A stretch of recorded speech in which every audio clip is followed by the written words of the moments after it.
come to previous readings, you kind of know how it works. We alternate between a featured reader and some open mic spots. My brother once told me a story about hot tub filters. Said they're strong enough to suck your intestines straight out. I check every pool I go to. Punnett swears to figure out where this body comes from. My father hits my brother hits me. I punch a hole in the drywall. I admire my own mortality like it is stained glass. I stand on the ocean shore, watching water soak my ankles. Soon, a storm will come, but for now, there is peace. When I said I loved, I tried to grab this sound from the room and swallow. And I worked its absolute saw on the mesh netting around us, the arms and the wood, thighs and aluminum harvested from the Earth's core, where hydrogen and magnesium enjoyed together. Temptations in the sandy grove of drunken, voluptuous bites, blood drawn by white shirts' absorbency. The pre-recorded threats of the parking lot, the uncovered stomach reading poems to a friend invites the milky licking paleness, the ecstasy of the escalator's revelation. So, this is my first time reading in front of an audience, so... Yeah, that's right, yeah. This piece is called Slides and Spoons.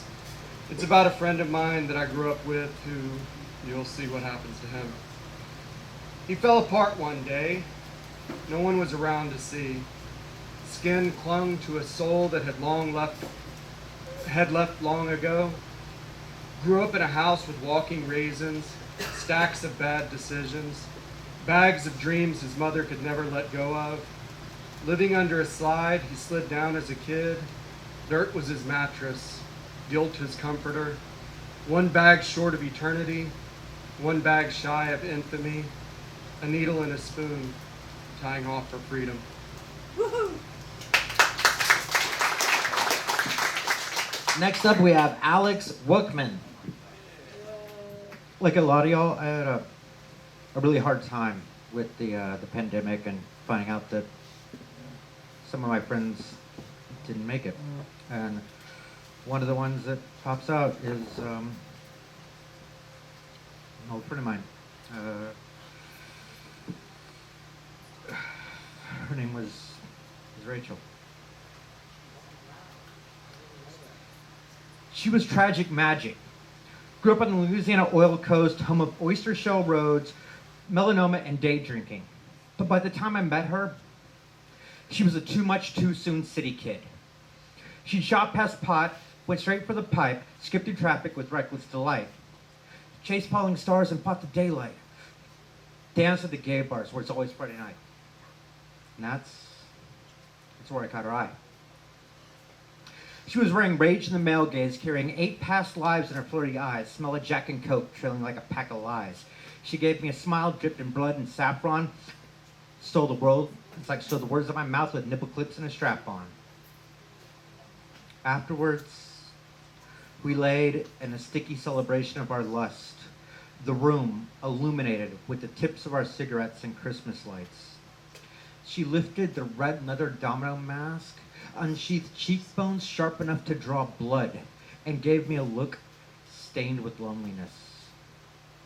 I like you, because you make me feel like someone's listening, she said. I couldn't respond. Thoughtful silence. You wear it well, she murmured, half-closed hazeled eyes, hiding behind a French inhale. Sorry, I said. Compliments make me clumsy. Not done yet. Don't apologize. I don't trust words either. They're too easy to manipulate. She stubbed her cigarette on her grandma's cut crystal ashtray, kicked off the stiletto slingbacks, and started peeling off the fishnets. I'm gonna skip past the rest of the dialogue here. Uh, mostly because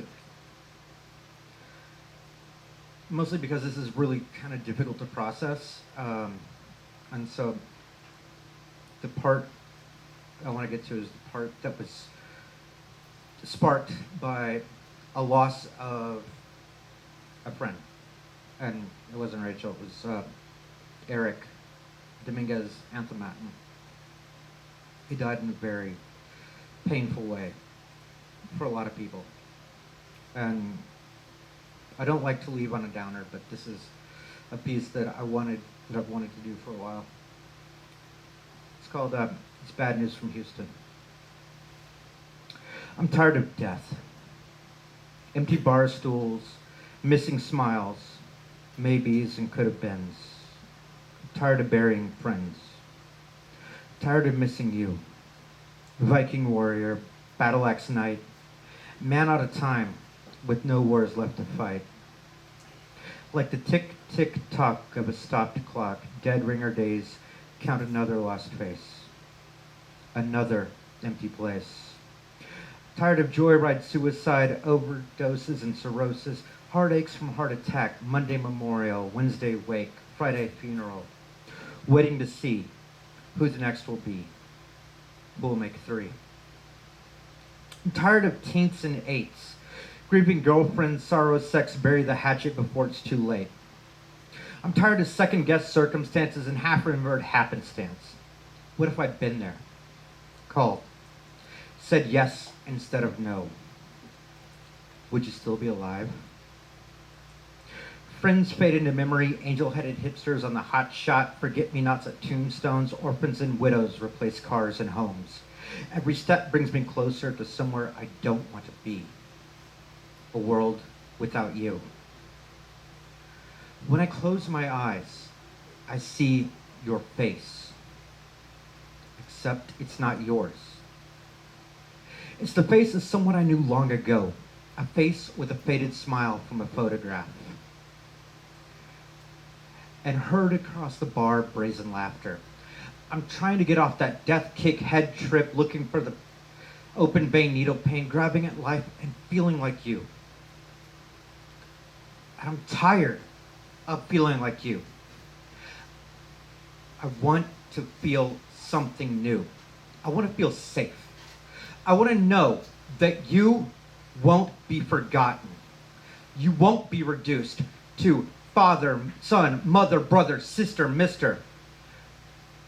You'll know death on your own terms. And you'll always be what you were. An artist and a friend. Thank you. Chapter 1, Praise Floyd. My name is Coyote, and just because I'm going to feel self-conscious, I understand how stupid this sounds. If you've ever read YA before, it's basically just like every single NFL forensics competition where like that one crazy chick reads the yellow wallpaper. Like it's all that now. It's just fucking awful. My name is Coyote, and I am a complicity theorist in Nation X. We began in 1619, but now it is always the year 0 because time is racist. Today, we leave equity to face the horror of bigotry that dwells beyond our walls, but first we must attend the ceremony of struggle. 2 white supremacists have been captured and brought for trial. I am afraid of them, and for them. If they refuse to see their privilege, there will be austerity. Whiteness is so deadly, so dangerous, so destructive. It perverts and subjugates all that it touches. It cannot perceive the damage that it causes, and that is why I fail to face the whiteness in myself. What hope could they have? My friend, Abadimi, it means no dad, grabs my hand and squeezes. You aren't like them, she whispers. She looks at me like she understands, and she must, but to be insufficient of color, to carry the cost of whiteness, even half of it, is inescapable. We are gathered by the southwest gates where equitarian ombudspersons, how do you not sound stupid saying this shit, and their social workers lead the racists to the center of the square. A crowd has formed around a hastily erected podium, although no one can get it to stand up straight for all the cracks and holes in the street. Look, it's Kiera. Abadimi points to our friend as she walks to the center of the crowd. She caught them last night trying to infiltrate the science center. We didn't tell you because... Her voice trails off, but her meaning is clear. My friends hesitate sometimes when they talk about them around me. I do pity racists, bigots, deplorables, because they can't see what I can. They don't have my privilege. Kiara is so beautiful, tall and strong with broad shoulders and a powerful jawline. She stands well over 6 feet in her heels, and it is a testament to her strength that she can walk on the cracked and broken roads without falling. She carries herself with poise and dignity I could never envision for myself. Her bravery is why she has caught the most racists in our class every year since we can remember, and her cloak is adorned with ribbons for her achievements in accountability service. To say that she was ever a man would be a bigotry. Folks with an X, Kiara says, her voice commanding everyone's attention. Bigotry can never be defeated. Bigotry lives in secrets. Bigotry is the original sin of Nation X, and this is why we must seek it out. Our next reader is Milton Barraga. It's called The Rendezvous. It happened as we climaxed. In the throes of passion, I cupped her face with my hands and held still as I dipped into the abyss of her chestnut irises. In an instant, I understood why our destinies had intertwined once again. Oh, Emily, Emily. Vocalizing her name over and over propelled me further into a past buried by the silence of memory. Instinctually, I felt the urge to disembark from her tender flesh upon the explosive release of my seminal fluid, which carried not only the flare of lust, but the weight of 1,000 lifetimes. Nevertheless, Emily gripped my torso with her hands and whispered while softly biting my ear, "Don't worry, I'm on the pill." Followed by a little laughter of mischief, Emily's damp lips ravenously enveloped my own. Our tongues collided in a frenzy, wrestling one another, searching for the knowledge of infinity in our sweltering breaths. Even in the darkness of my bedroom and the obscurity of my eyelids, I could see what we were, what we have always been. A never-ending story of discovery and loss, of chance rearranging our beating hearts in a procession of inevitable encounters. In every scenario, I felt for Emily as soon as I found the compass to explore the oceans of her chestnut irises. In every scenario, I shattered into atomic matter when circumstance built the barricades of separation. When I felt her heart pulsate against my chest, I saw the very first time we met. I was alone. I was everything and nothing at all. My loneliness manifested her into being, and I loved her ever since. "Let's play a game," she said. "Close your eyes. When you wake up, we will be a million different bodies. If you love me, you will find me." Thank you. I haven't read here before, but I'm going to read from my novel that was published last summer, Shiny Bits in Between. And it's a book about 2 women who are grappling with grief, and the one I'm going to read, her name is Clementine, and she is kind of wobbling into insanity, and so her parts in the book are very lyrical, and I really enjoyed writing those, so I'm going to read that. The Strand, Galveston. Clementine watched the waxing of the moon each night, waiting for it to be a sliver away from whole. Then she would journey home to find her lost boy. But for now, she had to keep walking these streets, counting the red bricks worn through the ages. When the night was dark and she didn't have to see, mesmerized by the shiny bits in between, tracks she followed to nowhere, cold through the sole of her broken shoe. She traveled far through a maze of buildings too high to look at, ghost impressions covering their walls, and people who stared like they knew, who moved away to the edge of the bricks, who saw sadness oozing from her like pus from a sore. I am Lazarus, brought back from the grave, or perhaps I am the other Lazarus, the beggar, rewarded upon his death to watch the fortunate suffer, those mothers who haven't lost their children. Everyone has a point in life where they want to get away from everything, to drive as far away as possible, leave behind good times, bad times, and even sad ones.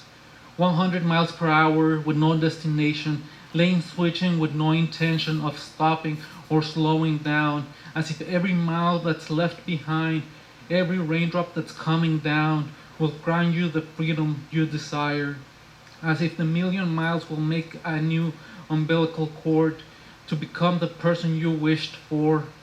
Meet 1,000 new faces, exploring places, going up north until it becomes south. Keep moving until peace is found.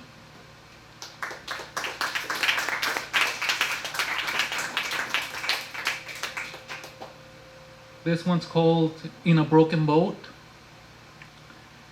I wish I was a cloud, volando en el cielo, haciendo todo lo que quiero, until I found out the purpose of the rain is to cool the earth, y el propósito de la vida es aprender. Me encantaría estar en un barco roto, being taken by the waves to another place, donde los juegos de los niños ain't tainted red, y las madres don't have to cry al amanecer.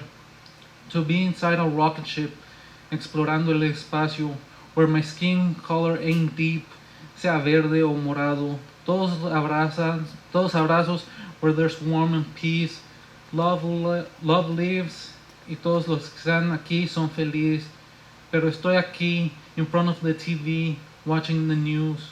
My sangre has been spilled, más odio is seen. Una pared para dividir, the skies never seems to be clear. The land of the free, where one has to pay para vivir. Yeah. This is just the beginning of a fiction piece, a work in progress, set in 2004 here in Houston. We met at the University of St. Thomas in Houston, Texas. I'd arrived 2 years prior from Buenos Aires, Argentina, after my mother divorced my father and took a job teaching Latin American literature at the university. I didn't have many friends in Houston at that time. I spent most of my days reading at home or visiting the museums, bookstores with my mother, whom I still to this day consider my best friend in the entire world. But when I met Miguel, I found something different.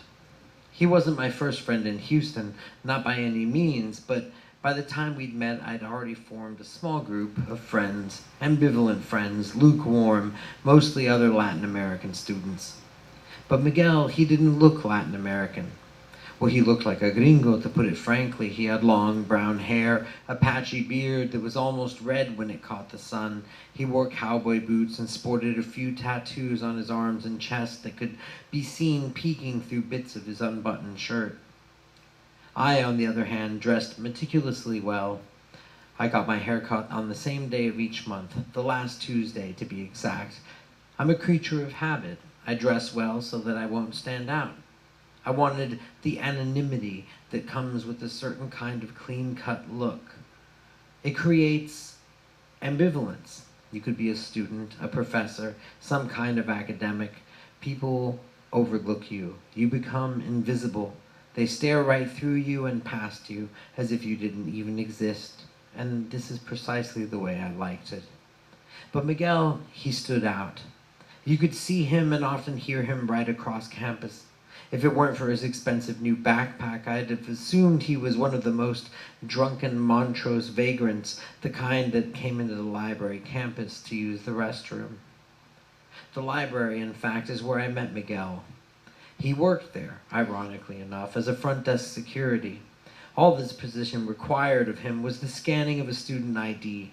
If you didn't have a student ID, you needed to sign in with a driver's license. And Miguel took this job very seriously. The day we met, I overheard him shouting at his boss, who'd apparently asked him to remove a vagrant from the computer area. "Are we not a public library?" Miguel demanded. "Yes, but we're not a homeless shelter," his boss whispered awkwardly, aware that their conversation had suddenly become the focus of every student and reader in the library. "He hasn't caused anyone any trouble," Miguel said. "I've been sitting here all day, and he's been sitting right there on the computer." "Well, someone complained," his boss sighed, "about how he smells." "I know," Miguel said. I heard the complaint first, then she took it to you. But I'll tell you the same thing I said to her, the stuck-up bitch. Get over it now. He had a driver's license, he signed in, and he's been just using the computer ever since. We can't kick a guy out for smelling bad. I'd never heard anyone speak so brazenly before, or at least not a student, to a figure of authority. I found it a little performative, to be honest, arrogant. I thought to myself, look at this bag of hot air. It wasn't until I was checking out that I noticed that he was reading L'Autremont, of all things. The Chants of Maldoror, I said, pointing. What a wonderful, strange book. You've read it? Miguel said, suddenly dropping it, turning to me, interested, straightening up, as if he'd just woken from a nap. Well, I've been reading it and rereading it all work this month. That's the best part of this job. I mean, I mostly just sit here and read, sometimes even do a little writing, Miguel said. Every now and then I actually do have to throw someone out. I mean, don't think I'm always fighting to keep these guys in here. I'm not some bleeding heart. Something of a choice. Picture smooth development with the crane of my throat. Constant compression out of view. Hand psalms for sand sharp cut. My newest fabrication, baffle punctured, touts pink contours. This fenestration hole remains, releasing blood, plummet oxygen saturation to the worry of every nurse like my body's peeled grapes, never getting the laugh I expect. Uneven thread and piercing himself together. Remember wonder as warm tubes spill from forearms.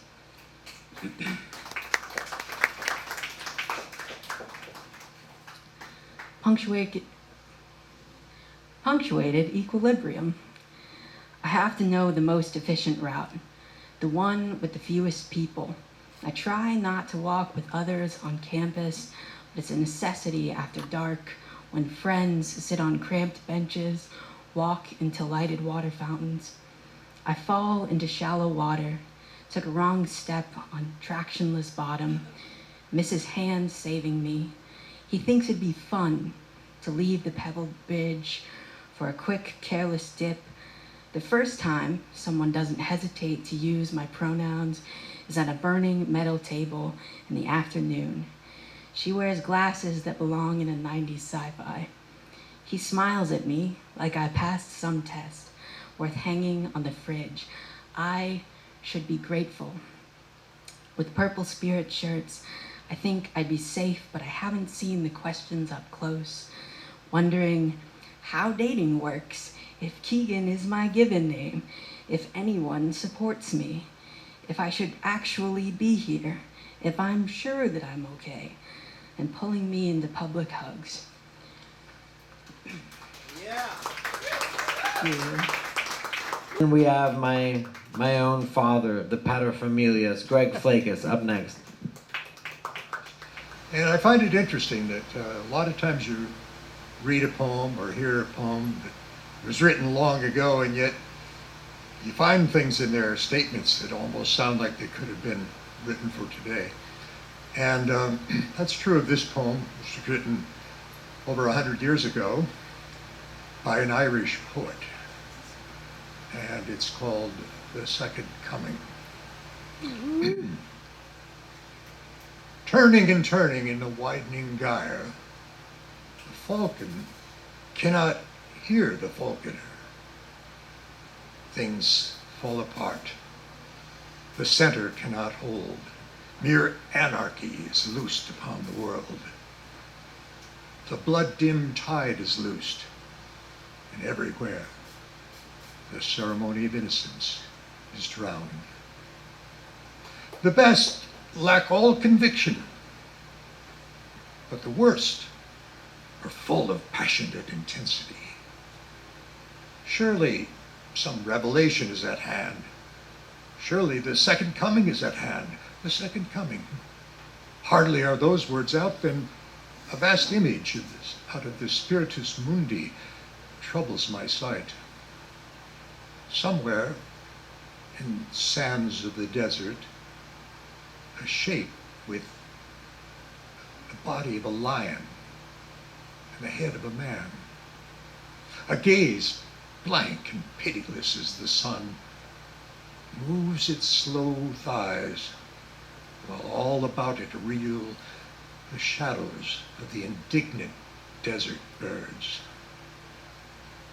The darkness drops again, but now I know that 20 centuries of stony sleep were vexed to nightmare by a rocking cradle. And what rough beast, its hour come round at last, slouches towards Bethlehem to be born? William Butler Yeats, please. So, with great pleasure, I'm going to introduce our last featured reader for the evening, Tayyba Kanwal, who I'm very happy to call a dear friend of mine. Tayyba Kanwal is a Houston-based writer by way of Lahore, Pakistan, and Dubai.